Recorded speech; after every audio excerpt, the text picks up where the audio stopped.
It is always a delight to be here with all the good people at Reasons to Believe.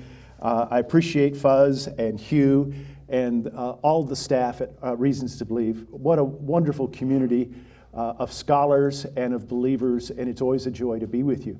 I am talking about dogs that I have known. That's the title. My subtitle is The Difficult Task of Identifying Human Exceptionalism. And the point that I'm going to try to make in this talk is that despite remarkable continuity with other creatures, humans are unique and even exceptional. So how am I going to start this talk? Well, I'm going to start this talk with the claim that dogs rule and cats drool. Now, I grew up on a farm in rural Missouri, and so dogs have played a wonderful role in my life. So when it comes to the dogs versus cats thing, it's no contest for me. I love dogs. So I'm going to talk about 4 dogs that have been in my life and highlight particular traits that they had and see if we can draw out some lessons from them. The first one, you wouldn't think about it being on a farm, was a French poodle named Pete. Pete was amazingly, remarkably intelligent. Now, many people do not realize that a standard French poodle is a water dog bred for hunting. And when he needed to, Pete could even dive underwater. So he was just an amazingly, remarkably intelligent dog. Rusty was incredibly loyal. He was a beautiful red merle Australian shepherd, and he would defend us to the death. And if I had time, I could tell you stories where he actually did that. And so he was an incredibly loyal dog. Butch was our collie, and he was as good-looking as Lassie. Do you remember that show? I watched it religiously as a boy. Let me tell you, one evening, I came upon him as he was sitting upright, watching a magnificent sunset. Butch seemed transfixed, even in awe. He seemed to appreciate the beauty of the moment. So I've introduced to you Pete, Rusty, and Butch. Now here's the 4th one, Harry. Harry was simply evil. He was a hairless Chinese crested. He had no hair except on top of his head. He had tan lines underneath his sweater. My daughter brought him home during her teenage years. He was an ugly, rodent-looking mutant, a lab experiment gone awry. I said I loved dogs, but not him. Harry would punish us for leaving him in the house by going through the trash cans, and he knew that he was a bad dog because he'd be hiding behind the couch whenever we got back. He thought the women of the house belonged to him and that he was the alpha male. I can remember times that he would be lying on my wife's lap, and as I would kiss her to say, as I was leaving to say goodbye, he would growl and snap at me. And I would say to him, Harry, just remember, you only get to bite me once. And I was never, I was never mean to him.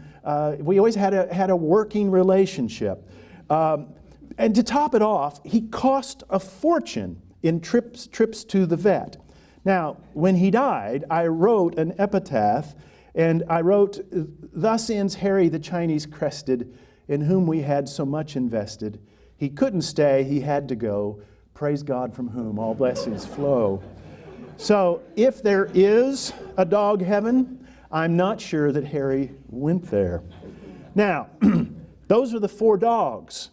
Think of 4 distinctive facets that Fuzz Rana wrote about in his excellent chapter in the Comprehensive Guide to Science and Faith.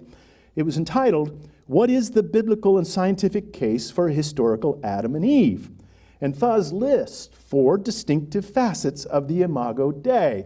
And I think it stated it so very well. He said there's an intellectual component. And what is the intellectual component? Well, humans possess the ability to reason and to think logically. We engage in symbolic thought. We express ourselves with complex abstract language. We are aware of the past, present, and future. We display intense creativity through art, music, literature, science, and technical inventions. And then humans have a relational component. And he explains that component to be that human beings relate to God, themselves, other people, and other creatures. And then there's a third component, the spiritual component.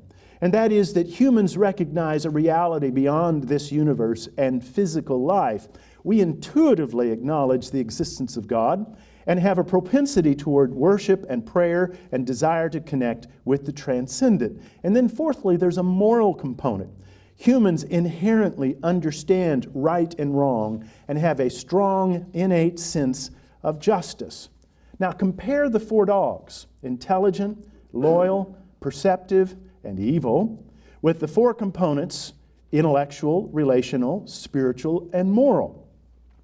Do the four dogs serve as examples of each of the four components, or simply as intriguing and interesting analogs? In other words, are our canine friends different from us in kind, or merely by degrees? I mean, that really is the question being addressed by this conference. And since Neanderthals are no longer with us, and we have developed a remarkable relationship with dogs, for the purpose of this talk, our canine friends can stand in for the extinct hominins. And I'm going to argue, as I said, that despite remarkable continuity with the other creatures, humans are indeed unique and even exceptional. However, a vigorous case for human exceptionalism can be made, but it requires very careful thinking, because it's a very messy business, this distinguishing between kinds and degrees. When we entered the discussion about a difference in degree versus a difference in kind, we walked into a philosophical minefield. This is a debate that's been going on for well over 2,000 years and has involved the greatest minds of the Western tradition. I mean, compared to difference in kind, difference in degree is easy. Difference in degree seems straightforward, intuitive, and non-controversial. That's because difference in degree is simply a difference in quantity. I mean, for example, car has 3 humans riding in it while the other one has only 1 passenger. The car with the 3 riders gets to use the commuter lane while the Lone Ranger gets stuck in traffic. Or another example, one year for my physical, I weighed 170 pounds. My doctor was pleased. A couple of years later, I tipped the scale at 190. He put me on a diet. See how easy difference in degree works? Those involved in the empirical sciences prefer, as much as possible, to focus on differences in degree. It's quantifiable, it's objective, it's measurable. I mean, what's not to love? So when we look at differences in kind, that's a very different story. So let's talk about this 2,000-year debate. What do we mean when we say difference in kind? Well, difference in kind gets easily tripped up in defining kind. The ancient philosopher Plato argued that a kind is defined by its universal form. These forms are transcendent, and the particular instantiations we see are dim reflections of the ideal forms. Those forms exist somewhere in the heavens. Later, Augustine would locate the forms within the mind of God. Now, Aristotle disagreed, saying that rather than searching the heavens for the ideal forms, we rather ought to be examining the instantiations themselves for their respective common universal substances. I mean, really, which that makes real sense when you think about it. I mean, if you want to understand a horse, don't search the mind of God. Study horses instead. So all through the patristic and medieval periods, the Platonists and the Aristotelians continued to argue about how best to understand kinds. And then moving from philosophy to theology, Augustine took the Platonic approach, while Aquinas embraced Aristotelianism.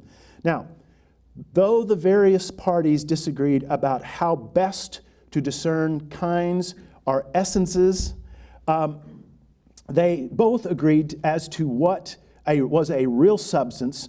They both agreed that kind is a real substance. It's a real thing that possessed essential properties, and we'll define that in just a moment. And this view is typically called realism or essentialism. Well, then along came the nominalist, such as William of Ockham, who dismissed the whole enterprise as mere word games. I mean, the word nominal means in name only.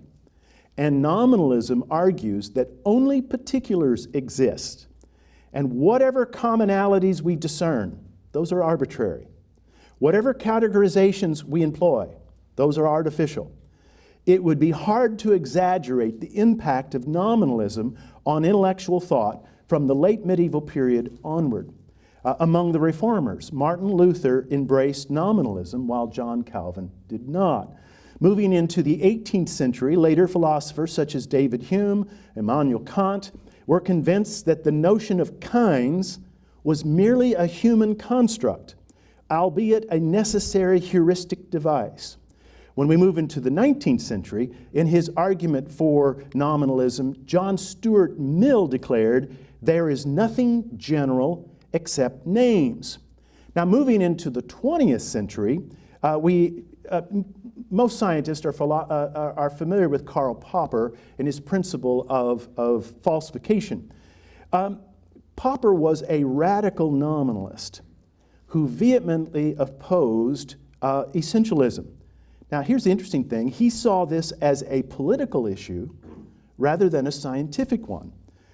In his book, The Open Society and Its Enemies, Popper argued that Plato and Aristotle were to blame for totalitarianism. Let's remember, Popper is writing this right at the end of World War II.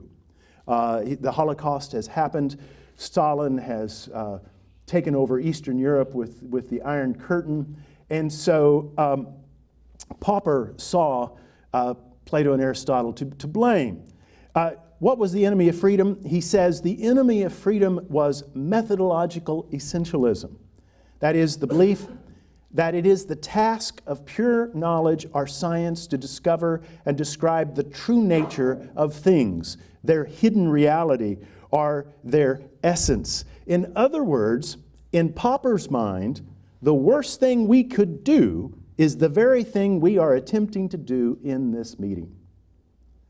Well, despite Occam, Popper, and company, I wish to affirm a realist notion of essentialism. Essentialism is the view that kind is a substance that possesses certain essential properties. Now, what do we mean by substance, properties, and essence? Well, let's talk about substance. When philosophers use the word substance, they mean something very different from ordinary usage. Typically, scientists understand a substance to be a particular kind of physical matter. Philosophers use substance in a much more basic, foundational way. They mean that which is basic about a thing that continues through time. Philosopher Peter Hicks defines substance thusly. He said, "Everything in the world seems to change. Is there anything constant behind the process of change?" Heraclitus seemed to say that there isn't. Aristotle said there is. And he called it substance. Substance is simply something that is, the ousia. It is the stuff of the world, real existence. A man or a horse or a stone is a substance. Some things are not substances. Socrates may grow pale. Paleness is a non-essential or accidental attribute of Socrates, something that could be added to him or subtracted from him. It's not part of his substance. What is basic, his being as a human, doesn't come and go. It is his substance. Well, if you notice, Hicks made mention of properties. So what are properties? Properties are the characteristics of a substance. Some are permanent, others are not. And then, so what do we mean when we talk about essence? Well, as Hicks' definition of substance indicates, some properties of a substance are essential, while others are not. So the essence, the essential features make up the essence of a substance. So the debate between essentialism and nominalism is not just a philosophical exercise. It's a serious dispute about ethics currently being played out in the public square. Consider how much effort we expend in bioethics and the law in the attempt to define a person, a discussion we'll return to shortly. In his book, The Rise and Triumph of the Modern Self, Carl Trueman points out that the discussion about transgenderism boils down to a debate about essentialism. If we are simply particulars, atomistic entities, radically autonomous, then all notions of substance, essence, and kinds are merely human constructs, then gender is a social construct, and we are free to be whatever we say we are. Now, as the introduction said, as the director of an evangelical center on faith and culture, I can tell you that in today's climate, the mere affirmation of essentialism is enough to be dismissed as a bigot. But if there are essential features to our substance, then we belong to that particular kind, whether we like it or not. Well, let's take a look at the practical challenge. I mean, regardless where one comes down on the philosophical discussion, as a practical matter, discerning the differences is difficult. We must think carefully about the distinction between difference in degree versus difference in kind. From an empirical perspective, the differences, from an empirical perspective, qualitative differences are very difficult to prove. So some take the approach of Thomas Suddendorf in his book, The Gap. And what he argues is that sometimes quantitative differences are so great that they can legitimately be considered as qualitative, and that's certainly one approach. In certain fields, the distinction is very important. For example, in the legal realm, a significant body of work has been developed trying to adjudicate between the two, difference in degree and difference in kind. Distinctions between difference in degree and difference in kind operate as framing devices in legal arguments. The distinction is important in criminal law concerning diminished responsibility, and in civil law concerning patents and copyrights. I mean, think about it. At what point does one song sound so much like another song that plagiarism has occurred? Think of all the variations of the Star-Spangled Banner performed at ball games. Is there a point at which it is no longer the national anthem, but something else altogether? That's just one area. In the new scientific field of emergence, the distinction between weak emergence and strong emergence is, again, a distinction between difference in degree and difference in kind. Weak emergence is when a thing takes on new properties that are unexpected. The surprising properties of water when it freezes is typically given as an example of weak emergence. However, ice is still H2O, so the change is only a difference in degree. By contrast, strong emergence occurs when something of a different kind arises. Strong emergence events are not just unexpected, they're inexplicable. The origin of life and the arrival of consciousness are examples of strong emergence. Clearly, these are differences in kind. But biology is messy, really complicated. I think Hume made the point that astronomy compared to biology is relatively simple. Few things in biology are cut and dried. Everything seems to be in flux, on a spectrum, difficult to define and identify. I mean, is there such a thing as species? Are genes? Ask two biologists, you get three answers. This is not meant as a criticism, just an observation. And psychology is even messier. Everything is a matter of degrees. People are even described as being on the spectrum. I mean, consider the Diagnostic and Statistical Manual of Mental Disorders, the DSM-5. Now, it's a remarkable book, but everything, and I mean everything, is scored as a matter of degrees. For a particular condition, a checklist of perhaps 15 symptoms may be listed. If a patient exhibits any 9 of the 15 symptoms, then he or she is said to have that condition. Consider the following advice concerning diagnostic criteria sets. It says, for each disorder included in the DSM, a set of diagnostic criteria indicates symptoms that must be present and for how long, as well as a list of other symptoms, disorders, and conditions that must first be ruled out to qualify for a particular diagnosis. While these criteria help increase diagnostic reliability, and how do they define reliability? The likelihood that 2 doctors would come up with the same diagnosis when using the DSM to assess a patient. It is important to remember that these criteria are meant to be used by trained professionals using clinical judgment. They are not meant to be used by the general public. In other words, kids, don't try this at home. Again, I don't point this out merely as a criticism. Mental health care professionals in the field will tell you that the use of criteria sets, that is, checklists, is the only way it can be done. So, let's talk about the overlapping terms of distinctive, unique, and exceptional. Those are the 3 terms typically used: human distinctiveness, human uniqueness, human exceptionalism. If anything, the discussion about these 3 terms is even more muddled than the one about degrees and kinds.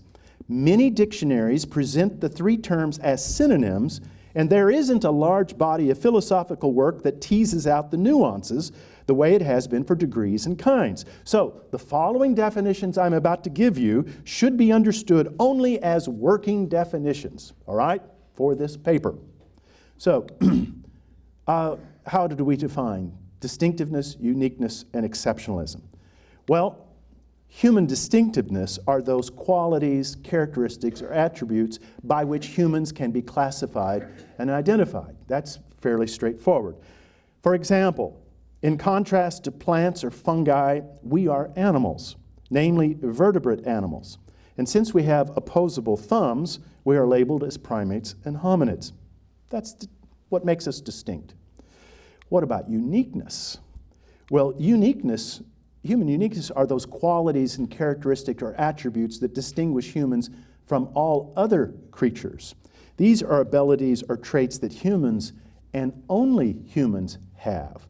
And the qualities typically identified are consciousness, abstract thought, symbolic reasoning, and articulate speech. Now, are these differences quantitative or qualitative? Now we're back to the conversation about difference in degree versus difference in kind. And then I'm going to use a 3rd category. And I'm going to categorize human exceptionalism like this. Unlike the previous 2 categories, human exceptionalism is a distinctly theological category, and thus can be understood properly only through the special revelation of Scripture. Now, this does not mean that evidences of human exceptionalism cannot be empirically discerned, but it does mean that we must start from above, beginning with certain theological affirmations. These include our special creation by God, the imago Dei, personhood, free will, and continued existence after death. I will go so far as to argue that without these starting presuppositions, the world will not make sense. We will appear to be all dressed up with nowhere to go. Let me give you maybe a helpful analogy. Consider Earth, home sweet home. What is distinctive about Earth? Well, Earth is a rocky planet, and this is in contrast to stars, comets, and large gaseous planets. What is unique about Earth? Well, Earth is covered with living things. Earth occupies a sweet spot in the habitable zone of our solar system. It has plate tectonics, a remarkably large moon, and is mostly covered with water. So those would be the things that we would say make it distinct, what makes it unique, what makes it exceptional. What makes it exceptional is that God has chosen this planet to be the stage for the theodrama of divine redemption. Earth is where the Creator has wedded himself with creation in the person of Jesus Christ, the incarnate Son of God. Thus, ultimately, Earth is exceptional, and not just different in degree, but very much different in kind. So, as we talk about exceptionalism, difficult to pin down, but essential. I mean, consider the ethical difficulties surrounding the very concept of person. Let me give you an example of the ones that I've listed here. I mean, is a human fetus a person? In his opinion for Roe versus Wade, Justice Blackmun did an exposition of the U.S. Constitution, of each place where the word person was used in the Constitution. And he concluded that none of them applied to an unborn child. So if ChatGPT claims it is self-aware, must we view it as a person? Or how about Happy the elephant that's on your screen here? Should he be given the legal protections of personhood, as one bioethicist argues? Now, what would be wrong with granting personhood to animals, you ask? Well, consider the reasoning of controversial bioethicist Peter Singer's in his book, Practical Ethics, in which he compares infants with animals. And he says, human babies are not born self-aware, are capable of grasping that they exist over time. They are not persons. But animals are self-aware, and therefore the life of a newborn is of less value than the life of a pig, a dog, or a chimpanzee. And so, what happens when we attempt to build a definition of person from below? Well, here's an example. In his book, What is a Person?, sociologist Christian Smith lists 30 capacities as he carefully builds from empirical evidence the following definition of person. He said, by person, I mean a conscious, reflexive, embodied, self-transcending center of subjective experience, durable identity, moral commitment, and social communication, who as the efficient cause of his or her own responsible actions and interactions exercises complex capacities for agency and intersubjectivity in order to develop and sustain his or her own incommunicable self in loving relationships with other personal selves and with the non-personal world. Whew. Well, now Smith is a Christian, but he's writing for a secular audience. Here, as often is the case, listen, science provides us with an operational definition, not an ontological one. This is an admirable, even Herculean effort, and perhaps it is as good as one can do without appealing to any type of divine authority, which brings me to my next point. And I would argue that our understanding of person is theologically informed from above. The early church fathers used the concept of person to carry a lot of theological freight. Now, they didn't invent the concepts of prosopon and personae. Rather, they co-opted those terms. They transformed them and then used them in new and more nuanced ways. In his book, Being as Communion, this is the argument made by John Zizioulas. And he claims in it, and I think he makes a good point, that although the person and personal identity are widely discussed nowadays as a supreme ideal, nobody seems to recognize that historically as well as existentially, the concept of the person is indissolubly bound up with theology. So let me give you some examples. And what is he getting at? Well, God is said to be triune, one being who is three persons. The Latin fathers said it una substantia, there's substance, tres persona, there's three persons. Now notice that the nature, the substance of each person is identical. You cannot identify the persons by means of the substance. They all have the same identical substance. They are three persons, one substance. Now, in Christology, the role of person is reversed. In the Trinity, It's one being, three persons. Christ is one person with two natures. And so, in fact, Boethius was defending Chalcedonian Christology when he gave what became known as the standard definition of person. And I think it's a little shorter and easier to understand than Christian Smith's definition. A person is an individual of a rational substance or nature. Well, I must close. When it comes to understanding Neanderthals, I'm just an interested layman. I mean, we have paleontologists here who are going to be able to speak much more in a much more informed way than I can. Are the differences between Nandy and me in degree or in kind? I mean, there are clear areas of continuity. Neanderthals were not merely bipedal. They wore clothes, used fire, made compound tools, and they buried their dead. And perhaps most significantly, apparently interbreeding with Homo sapiens and Neanderthals produced fertile offspring. But there also appears to be significant discontinuity. Did Neanderthals possess symbolic thought and speech? My understanding is that studies of the Neanderthal brain and larynx indicate that this is doubtful. I look forward to hearing more about this during the conference. Now, I started this discussion about dogs. I started this talk with a discussion about dogs and how dogs can stand in for Neanderthals in this discourse. Humans and canines have had a unique and remarkable relationship for at least 20,000 years. Today, many do not look upon pets as mere pets, but as companions. In some ways, it may say something about the loneliness afflicting so many.